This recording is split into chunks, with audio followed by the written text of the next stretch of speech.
غور فرما، امام قاسم کے جملے، پھپھی امی میں آج یتیم ہو گیا۔ پھپھی نے کہا کیسی بات کرتا ہے بیٹا، آج یتیم ہو گیا؟ حالانکہ امام حسن کی شہادت کو 10 سال سے زیادہ بیت چکے تھے، لیکن کربلا میں امام قاسم کہنے پھپھی امی آج تیرا قاسم یتیم ہو گیا۔ پھپھی نے سینے سے لگا کہا آج یہ کیوں کہہ رہا ہے؟ کہا ماں، پھپھی ماں، جس دن سے میرا بابا حسن دنیا سے گیا ہے، میرے چچا حسین نے مجھے کبھی احساس بھی نہیں ہونے دیا کہ باپ کے جانے کا غم کیا ہوتا ہے۔ میں نے جو کہا، جملے پورے ہونے سے پہلے میری ہر ہٹ پوری کی۔ آج میرا چچا مجھے نہیں کہہ رہا ہے۔ کیا نہیں کہا؟ میں نے شہادت مانگی، چچا نے نہیں کہہ دیا۔ آج چچا نے نہیں کہا تو میں سمجھ گیا کہ آج تیرا قاسم یتیم ہو گیا۔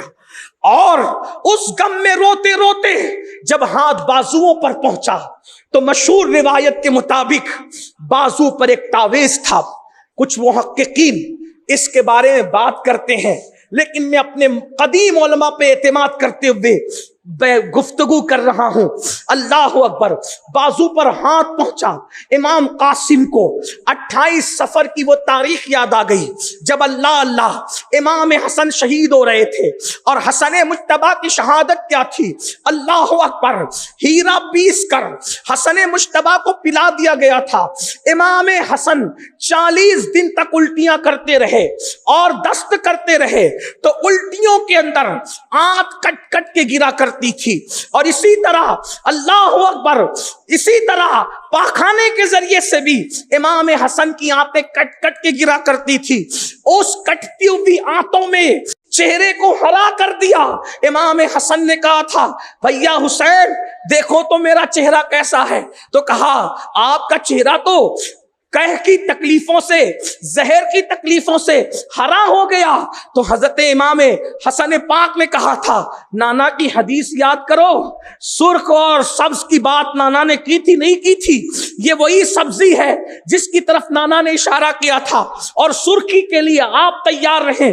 اللہ اکبر، اس کشمکش میں جب امام حسن مجتبیٰ سید الصابرین اپنے زمانے کا رحمت للعالمین کے گود کا پالا جب دنیا سے جانے لگا تو کاغذ قلم منگا کر کے ایک کچھ لکھا، اور لکھنے کے بعد کہا قاسم یہ جب تجھ پر بہت مصیبت کا وقت آئے تو یہ بازو پہ تعویذ باندھ لینا، اس وقت پڑھ لینا۔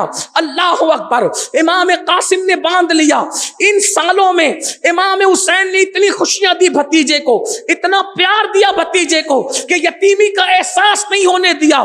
غم کسے کہتے ہیں امام قاسم کو پتا نہ تھا، لیکن جب چچا نے کہا تم نہیں جاؤ گے میدان میں تو اس وقت یتیمی کے احساس نے بازو کے بندے ہوئے تعویذ کو کھولنے پہ مجبور کیا۔ کھول کر کے تعویذ پڑھا تو لکھا تھا میرے نور عین، میری آنکھوں کا چین، میری آنکھوں کی ٹھنڈک، قاسم بن حسن میں جانتا ہوں آج تم میدان کربلا میں ہوں گے، یہ میری وصیت ہے، میرے بھائی پر اپنی جان کو قربان کر کے نانا کی بارگاہ میں مجھے سرخ روح کر دینا۔ جب یہ تحریر پڑھی تو پھر پھوپھی سے کہا پھوپھی امی جب میرا بابا مجھے شہادت کی سند دے گیا اب مجھے کون روکے گا؟ اس کے بعد گئے چچا اب بھی آپ روکیں گے مجھے، اب بھی آپ روکیں گے؟ یہ میرا بابا مجھے شہادت کی سند دے گیا۔ امام نے اس وقت روتے ہوئے کہا اپنی نسل میرے قدموں پہ مٹانے کی نصیحت کرنے والے حسن، مظلوم حسین دعا کرتا ہے کہ جب تک کہ کائنات قائم رہے اللہ نسل حسن کو قیامت تک کے قائم رہنے کا شرف عطا فرمائے۔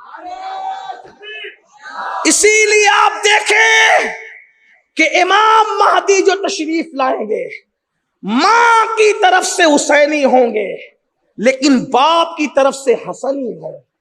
اندازہ کریں، اندازہ فرمائیں، یہ دعائے حسین پاک کی برکت ہے۔ کس کی نسل بچے گی کس کی نہیں بچے گی کوئی گارنٹی نہیں، لیکن نسل نبی باقی رہے گی قیامت تک، اس کی گارنٹی رسول اللہ نے عطا فرمائی۔ امام قاسم قربان ہو گئے۔ آپ سے پوچھتا ہوں آخر امام حسین کا کردار کیسا ہوگا؟ کہ بھتیجے محبت کر رہے ہیں, سوتیلے بھائی محبت کر رہے ہیں, بہنیں محبت کر رہی ہیں, بیویاں, اور دشمن, بات سمیٹتے ہوئے دشمن. امام حسین میدان میں بار بار کیا کہتے ہیں؟ میں نے جھوٹ بولا ہو تو بتاؤ, کسی کا مال کھایا ہو تو بتاؤ, کسی کو قتل کیا ہو تو بتاؤ, میں نے کوئی برائی کی ہو تو بتاؤ. آپ سے پوچھنا چاہتا ہوں, دشمن سے کہہ رہے ہیں جھوٹ بولا ہے تو بتاؤ.